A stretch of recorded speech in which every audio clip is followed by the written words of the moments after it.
Brought to you by Mrs. Bectors. Mrs Bectors Cremica non stop biscuits और चाय तो स्वाद आ जाए।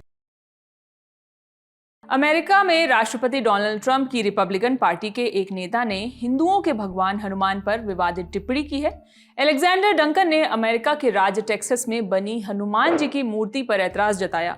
अलेक्जेंडर ने मूर्ति को फॉल्स हिंदू गॉड कहा। वो यही नहीं रुके, उन्होंने आगे कहा, चूंकि अमेरिका एक ईसाई देश है, लिहाजा यहाँ इस मूर्ति का होना सही नहीं है। ये सब अलेक्जेंडर ने अपने एक्स अकाउंट पर पोस्ट किया है। डंकन ने अपनी पोस्ट में बाइबल के हवाले से ये भी लिखा कि आपके आसपास कोई और भगवान नहीं होना चाहिए। आप अपने लिए किसी भी प्रकार की मूर्ति या तस्वीर नहीं बनाएंगे, चाहे वो आसमान में हो, धरती पर या समुद्र में। अलेक्जेंडर डंकन टेक्सास से सीनेट चुनाव लड़ने के लिए खड़े हैं और लगातार लोगों से मिल रहे हैं। ऐसे में कई लोगों का कहना है कि मेजॉरिटी वोटरों को लुभाने के लिए डंकन ने सीधे भारतीयों पर हमला किया है। दरअसल डंकन लगातार ऐसी चीजें कर रहे हैं। उन्होंने अपने एक्स अकाउंट पर एक पोस्ट भी किया जिसमें उन्होंने प्रिजर्व वेस्टर्न कल्चर लिखा था। इस पर लोगों ने उनका विरोध किया और उन्हें जवाब देते हुए कहा, पश्चिमी संस्कृति फनी है।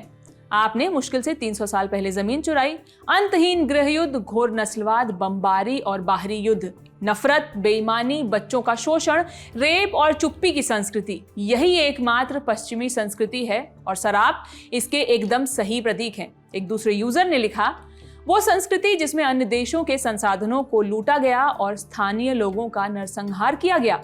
क्या आप उस संस्कृति के बारे में बात कर रहे हैं? डंकन के बयान के बाद हिंदू अमेरिकी फाउंडेशन यानी HAF ने इसे एंटी हिंदू और उत्तेजक करार दिया और रिपब्लिकन पार्टी से कार्रवाई की मांग की। HAF ने एक्स पर टेक्सास रिपब्लिकन पार्टी के ऑफिशियल एक्स अकाउंट को टैग करते हुए लिखा, क्या आप अपनी पार्टी के उस सीनेट उम्मीदवार को सजा देंगे जो खुले तौर पर आपके ही दिशा निर्देशों का उल्लंघन कर रहा है और पहले संशोधन के स्थापना खंड का भी अपमान कर रहा है? बता दें, स्टैचू ऑफ यूनियन के नाम से अमेरिका की तीसरी सबसे बड़ी मूर्ति का उद्घाटन साल 2024 अगस्त में हुआ।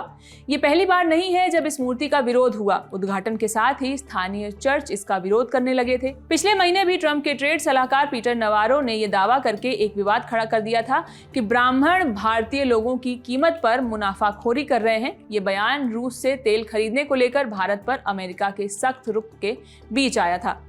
एक तरफा ट्रंप टैरिफ्स हो या H-1B वीजा की बढ़ी फीस, अमेरिका बार बार भारत को आंखें तरेर रहा है। ट्रंप हो या उनके नेता कुछ न कुछ ऐसा लगातार कर रहे हैं जिससे शायद भारत अमेरिका खुशी खुशी एक ही फ्रेम में न दिखें। खैर, ऐसे बयानों पर आप क्या सोचते हैं, हमें कमेंट करके जरूर बताइए। बने रहिए द ललन टॉप के साथ। शुक्रिया।